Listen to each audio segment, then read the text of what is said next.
شروع اللہ کا نام لے کر جو بڑا مہربان نہایت رحم والا ہے۔ سچ مچ ہونے والی، وہ سچ مچ ہونے والی کیا ہے؟ اور تم کو کیا معلوم ہے کہ وہ سچ مچ ہونے والی کیا ہے؟ وہی کھڑکھڑانے والی جس کو سمود اور عاد دونوں نے جھٹلایا۔ سو سمود تو زبردست زلزلے سے ہلاک کر دیے گئے، رہے عاد تو ان کو نہایت زوردار آندھی سے تباہ کر دیا گیا۔ اللہ نے اس کو 7 رات اور 8 دن ان پر چلائے رکھا۔ تو اے مخاطب، تو ان لوگوں کو اس میں اس طرح گرے ہوئے دیکھتا جیسے کھجوروں کے کھوکھلے تنے، پھر کیا تو ان میں سے کسی کو بھی باقی دیکھتا ہے؟ اور فرعون اور جو لوگ اس سے پہلے تھے اور وہ جو الٹی ہوئی بستیوں والے تھے، سب گناہ کے کام کرتے تھے، سو انہوں نے اپنے پروردگار کے پیغمبر کی نافرمانی کی تو اللہ نے بھی ان کو بڑا سخت پکڑا۔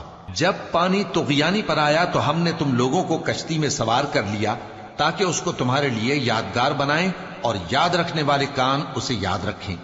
پھر جب سور میں ایک بار پھونک مار دی جائے گی اور زمین اور پہاڑ دونوں اٹھا لیے جائیں گے، پھر ایک بار ہی توڑ پھوڑ کر برابر کر دیے جائیں گے، تو اس روز ہو پڑنے والی یعنی قیامت ہو پڑے گی، اور آسمان پھٹ جائے گا تو وہ اس دن کمزور ہوگا، اور فرشتے اس کے کناروں پر ہوں گے، اور تمہارے پروردگار کے عرش کو اس روز 8 فرشتے اپنے اوپر اٹھائے ہوں گے۔ اس روز تم لوگ سب پیش کیے جاؤ گے اس طرح کہ تمہاری کوئی پوشیدہ بات چھپی نہ رہے گی۔ اب جس کا اعمال نامہ اس کے داہنے ہاتھ میں دیا جائے گا، وہ دوسروں سے کہے گا کہ لیجئے میرا نامہ اعمال پڑھیے، مجھے یقین تھا کہ مجھ کو میرا حساب کتاب ضرور ملے گا۔ پس وہ شخص من مانے عیش میں ہوگا، یعنی اونچے باغ میں جس کے میوے جھکے ہوئے ہوں گے۔ ان سے کہا جائے گا کہ جو اعمال تم ایام گزشتہ میں آگے بھیج چکے ہو، ان کے عوض مزے سے کھاؤ اور پیو۔ اور جس کا نامہ اعمال اس کے بائیں ہاتھ میں دیا جائے گا تو وہ کہے گا، اے کاش مجھ کو میرا اعمال نامہ نہ دیا جاتا اور مجھے معلوم نہ ہوتا کہ میرا حساب کیا ہے۔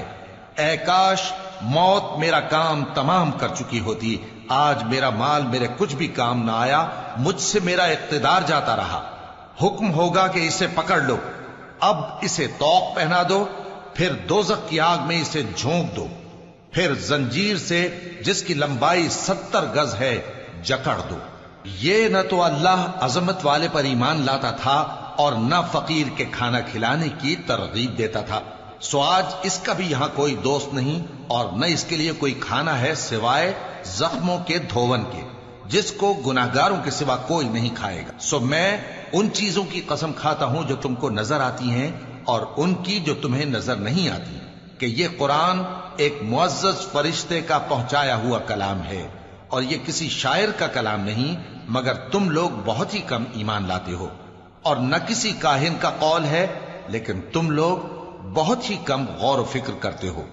یہ رب العالمین کا اتارا ہوا ہے، اور اگر یہ پیغمبر ہماری نسبت کوئی بات جھوٹ بنا لاتے تو ہم ان کا داہنا ہاتھ پکڑ لیتے، پھر ان کی رگے گردن کاٹ ڈالتے، پھر تم میں سے کوئی ہمیں اس سے روکنے والا نہ ہوتا۔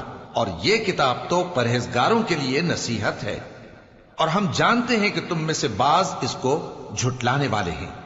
نیز یہ کافروں کے لیے موجب حسرت ہے، اور کچھ شک نہیں کہ یہ یقین کرنے کے لائق ہے۔ سو تم اپنے پروردگار عظیم کے نام کی تسبیح کرتے رہو۔